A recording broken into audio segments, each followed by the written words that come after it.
Yesu wejibu maishani mwangu.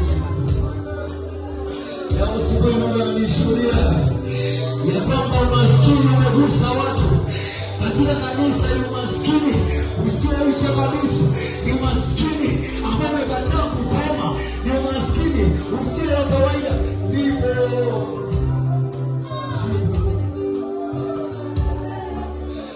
kuna mtoto anaenda shuleni na kule imeraruka, simu liko hapa siku ya leo.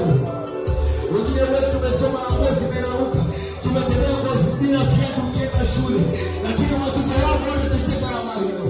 Ukijua tu jibu